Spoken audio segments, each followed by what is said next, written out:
we have to like really think, just grasp what Richard Hart is trying to do for crypto. He's trying to be the biggest legend of crypto, in my opinion. And once everybody starts believing that and just stop thinking about, like, of course, have your bags of hex and have your bags of pulsex and everything, but like, if you really want to just take advantage for your futures, like, what does Richard Hart always talked about? Don't sell your future away. He's a different animal. I've been kind of getting tired of just trying to condense the hexagons that are just like so like narrow minded. It's just, it's out there. We're I feel you, trying to man. scream. You know, it's like we're trying to scream as loud as we can, you know, and it just comes from the heart. Like myself, like I'm so freaking grateful of how many man hours I put into this, because this has really transpired and really, like, I don't know, just brought a different energy into my life. In this world, you need to have an open mind. You need to uh, ask the difficult questions. And once you ask those difficult questions, you got to go find out those difficult answers. Sometimes when you find out those difficult answers, you're breaking yourself out of your own consciousness and understanding that, like, there's a matrix that you need to understand, that anything can happen in your reality of time. It's just the amount of energy that you want to put forth. And Richard Hart has put out he's probably thought of this plan for many years, even before Hex. You know what I mean? So, like, I would just say, just open your mind, open your heart, go into the blockchain, understand it, ask the questions, and then find out those questions. I think one of the things too, as brother Hexicans, like they we're so indoctrinated with everything's a scam and not your keys, not your coins, and it's all true. Like most everything is a freaking damn scam, right? So you don't want to lose your money, but I think it's the way that the questions are framed from within the community. You know, if it if it's not, hey, come in and actually just have intelligent questions, and I actually just want to hang out with you guys and understand and have, it's always like an antagonistic persuasion, like an argumentative, instead of just, hey, let's have a discussion together. For the most part, it just feels like that, but it's getting a lot better. But it does get tiresome, because when Richard created Pulsechain, at the end of the day, he created a new layer one unstoppable blockchain, and people want to be able to speculate on all kinds of cool shit. Some people don't have the stomach for it. Some people don't put the time in to understand it, but want to come in and then shit on everything, and it's fine. But I think it's what Coach is saying. Like, everybody just needs to back off. Come in, ask great questions. If you don't like it, if what you hear doesn't resonate with you, then just back off of it. I got to give it to him though, but Hexen did do that though, so I want to put that out there. He really wasn't really argumentative. I think he was coming more to the point of trying to have his questions answered, and if it's not relating to him, he came at a more his mindset for it, and it's different than what we think about it. So that I actually think that the way he came in is way more professional and chilled back than most people. If you wanted to give us credit on that, Well, 100%. it's way different than Oh, all. I was just talking about, like, Hextown in general, man. Like, Yeah, yeah, yeah. we've been like, you know how it is. We're all on the same page there.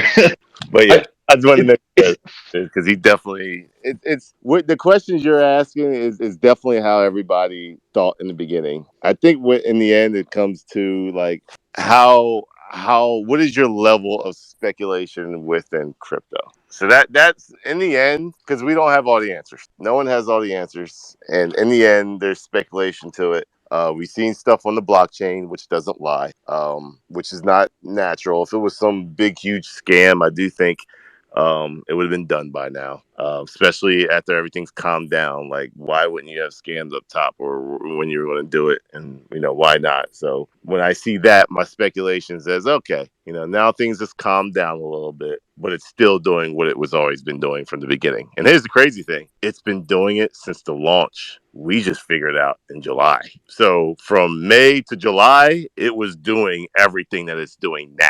No one just knew about it. Then we come around and say, oh, look what's happening. What's going on? And then speculation gets added to it. And then what happens with crypto, and every crypto happens, when you find something out, what do? You buy in and you speculate. And then the bot can't really arbitrage the buys and sells as much as it wants to, because there's so much money coming in, there's so much money coming out, and it only can do so much. Now that's calmed down, it's back to doing what it was always doing. It's never stopped. People just came in and found out about it. It's the only difference.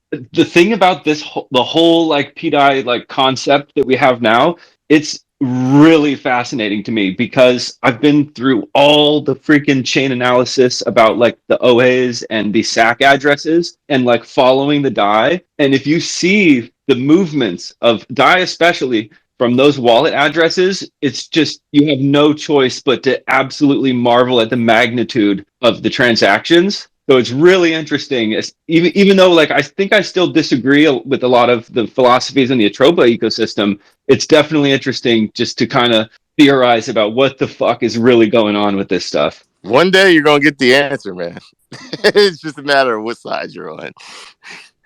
And, everybody decide who didn't get in could be right, and the side that got in could be like, wow. I know one thing in crypto, like, things do what it's not expected to do. So, whether that's in price performance or whether that's in rugs, things, crypto is meant to break the boundaries, and every single bull market, something crazier happens every single time. And for someone that's been here since 2013 and saw when there was 20 coins available to now over 50,000 coins, when you think you've seen it all, something new comes up. My speculation is there's something between Atropa and PDI. Obviously, there's something there, because the biggest liquidity pair is between those two, and they're burning that pair. Now, the big argument will be, well, that's not a real US dollar. That's not dollar, blah, blah, blah, blah, blah, blah, blah. So how I want to say that is as the price of PDI and everything goes up, you can also notice that the price of liquidity between the stables and Pulsechain also goes up, and it gets thicker as people speculate and go beyond that. Now, what I see possibly happening is, as that liquidity gets burnt, it is harder to pump and dump the price, because there's not anymore being minted per the DAI contract, which is the reason why money was sent to the DAI maker DAO on the Ethereum side. So how I see it going is that as that liquidity pair gets thicker and thicker and thicker and thicker, it is harder to drop the price down, not to mention that there are going to be people that are not going to sell their DAI as the price is going up. There will be people taking profits, and that will be speculating on that, and they will definitely take profits before $1 once it's going over there, or if you feel it's going to go there. Here's the thing. There will be people. It's an arb. So as that gets thinner and thinner and thinner and thinner, that opportunity to make that yield on that arbitration right there is going to be smaller and smaller and smaller, because you got to remember, getting burnt between the liquidity pools every transaction. It can't work because there's no way to generate enough liquidity to cover PDI sales. Like, for example, RH, well, yeah, or there is. whoever That's it is, what I'm the saying. OA. The liquidity is getting burnt every transaction. That's what I'm trying to. You're not hearing that part. Let's say the OA decides to sell $15 billion worth of PDI. There's no way for you to cover that. All There's right, no liquidity he's pool gonna in the pay world. slippage against himself. Congratulations, you just lost your position. Let me interject real quick. Let me play this clip. I found the clip. It is Richard with a very high end, very seasoned XRP dev. It was actually back about 2 years ago, and he's going to bring up this subject about the stable coins. So let's just play this clip, and then we'll continue with the conversation. The whole point of the X. Here's an interesting question for you. This will be fun. This will be really fun. Pulsechain is fucking interesting because it does things that have never been done before. I think this will blow your mind. People think that Tether is worth $1 because it often trades for $1 on exchanges, but we know that for a while Tether was fractionally reserved because they had about $600 million seized from a bank. Right. And who knows what the real fractional reserve is? Nobody fucking knows. Yeah. So, but it's still traded near $1. And then that makes you wonder, what if it was 100% fractional reserve? Would it still trade for $1? At what point might, I don't know. So when Pulsechain forks Tether, which has admin keys, they could just invalidate all the coins, but their users would probably sue them for doing that because I think that those Tether, even though they're not going to be redeemable for anything, I think they're going to have a value on Pulsechain. I just have no idea what it is. So it's going to be so crazy to see whether stable coins that have no backing at all actually have a value and what that value is on this new chain. Oh, and yeah. It's going to be an interesting experiment. Yeah, it will be. And this was the bit that kind of got me, was when somebody was saying that, hey, they're going to duplicate the entire state of Ethereum, duplicate all of the ERC20 tokens, and so almost you're going to have double. And I was like, well, wait a minute, you're not really going to have double. You're going to have, if you've got 1,000, we'll have different parameters, right? ERC20, and you've now got 1,000 PRC 20 Tether. Those PRC20 Tether are going to have an entirely different value to the ERC21 for the reasons for sure. Yeah, 100%. It's a totally different price discovery, and because the PRC20 tokens are not used anywhere else, they're going to be worthless. And then I don't think so. That's going to be the problem. I don't I got a few tricks up my sleeve. I got some more cool shit coming. I'll tell you about. Oh, you may well do. Everybody does. But no, I have more than most. I'm the founder of a $50 billion cryptocurrency. I'm the founder of a $50 billion cryptocurrency. I have more than most. I did not hear any supposition that PDI could ever be pegged to $1. He was speculating, He was speculating and speaking about the very concept of worthless, non-backed, forked over stablecoins and what the value will be. And the XRP dev says they'll be worthless. And he goes, I don't know about that. I don't think that that's going to be the case. And then he makes that end statement that he has tricks up his sleeve and that he's the founder of a $50 billion cryptocurrency and he has tricks up his sleeve with a big freaking fat smile on his face. Why would he give you the answer? You really think he's going to give you the answer 2 years ahead of time? Well, I think we've already seen. You really think he's going to give you the answer 2 years ahead of time? What to do? I think we already got the answer. I think we already saw what Tricky had up his sleeve. No. And that was the AMM bot. I'll give an example. 2 years ago, everyone was all about DAI. When it launched, everyone dumped it and didn't give two shits about it because they forgot. Until this clip came back up, DAI all of a sudden had value very fast. And those who had the same mindset as yourself and everyone that dumped it lost out for what they could have gotten for it. I still think it's an incredible value for speculation. But what I'm saying is the mindset of those who thought in that situation, in that way that you thought, that you think like, are the ones usually that ends up losing in crypto because it's a very speculative asset class. And just as Richard Hart says, and how the other gentleman and you think, is it's not possible, it's not going to happen. And he literally says, I've got tricks up my sleeve. Speculate away based off of that. He's not going to give you the answer. Richard Hart will never give you the answer. He gives you the answers in like very articulate ways. Now, at the top of this last run up, how far from $1 in X's was PDI? Was it like a 50x away or something? I can't remember. Nothing. It's no, but seriously, I mean, I think it was like a 50x away, right? PDI needs to be. If I agree, PDI needs to be a $1.2 billion market cap to be $1. I think. Yeah.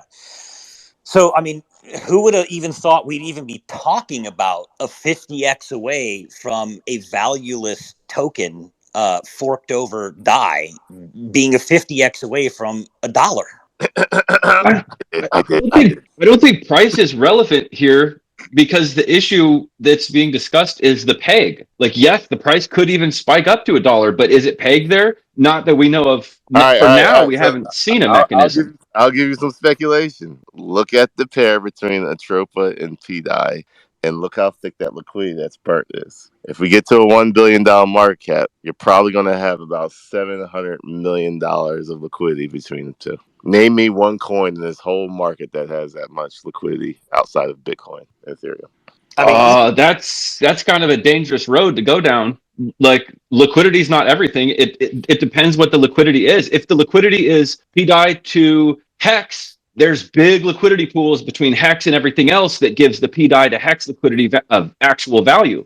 So if you're looking at a different liquidity pool, like PDI... specifically Atropa and PDI. Yes. And so I'm saying from that metric, if you come back over to what you said, if you look at the liquidity between PDI and Atropa, that liquidity pool may exist and those dollar values are set. But since the liquidity isn't available between Atropa and the surrounding ecosystem, that actual liquidity pool may not exist as we see the numbers on the chart now. It might But not be real money. those pools surrounded are growing also. So at one They're point in growing, time, but at one point in time, if I wanted to sell into Pulse right away, the amount of slippage would be absolutely crazy between my PDI. Now I could actually sell $10,000 worth of PDI and it wouldn't be anything. It wouldn't touch the price. Yeah, it's crazy how that it's been growing like that. There's no question it's about stuff happening that people are not paying attention to. Literally in the beginning, I could not sell into Pulsechain without freaking 80% slippage. Hell no, I'm not doing that. Well, I'm paying attention, but what I'm seeing is concerning. How? Okay, Well, I mean, Blair, let me Blair, ask hold you a on. question, That's a man. good What, thing. what is Can it? What is let me, concerning? I mean, how is this any different from any other shitcoin people are buying in our community? Like everyone's just kind of speculating on what they want to speculate on. Like what is the concern? This is a legitimate question. You have every right to ask a question, brother. So I'm not in any way besmirching what you're asking, but I'm just wondering, like, what is the motive behind it? Like, what's the concern? Well, I mean, I'm stoked about Pulsechain. I love it. I want to go interact. So my concern is just for myself. Like I've analyzed this project and I'm continuing to look at it, and I'm interested in what people are saying about it. But my concern is when I look at it, I see certain red flags that make me too concerned that I maybe actually wouldn't want to put 500 into it right now. Well, then don't. okay. I mean, those Can same red okay, let flags. me, Wait. I let, want to throw out there with red flags. Those same red flags could be said about Hex also.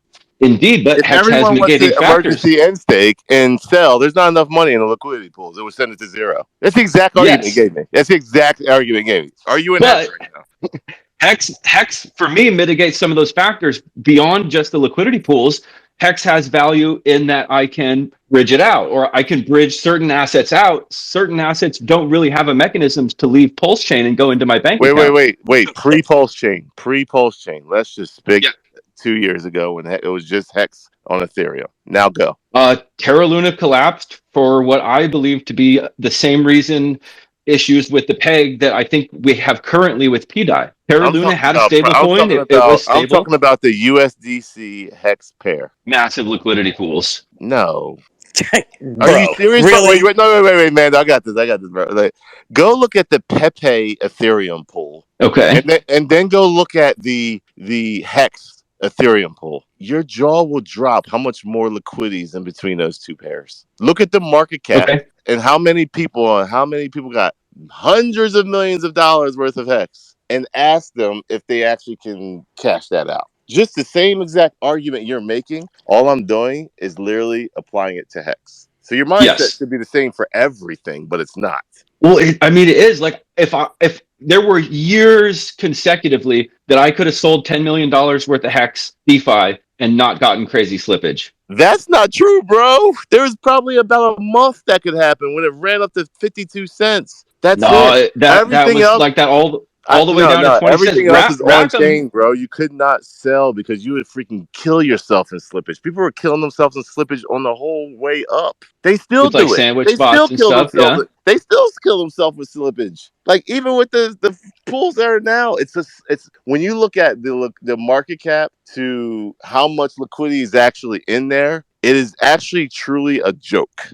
And I'm not doing this to down Hex. I've got Hex staked. I've got Hex. I understand it. Yeah. But my mindset's different than yours. So like I'm fine with it. I get it. But what you're saying is almost feel like because you're so attached to that coin, you're not really thinking about the whole space, but you're kind of started going to Luna and how this and that. No, that's a narrative. Let's get out of the narrative. Let's just really talk about how much money you can take out and how much money people have to sell it down. It's crazy amounts. It's stupid.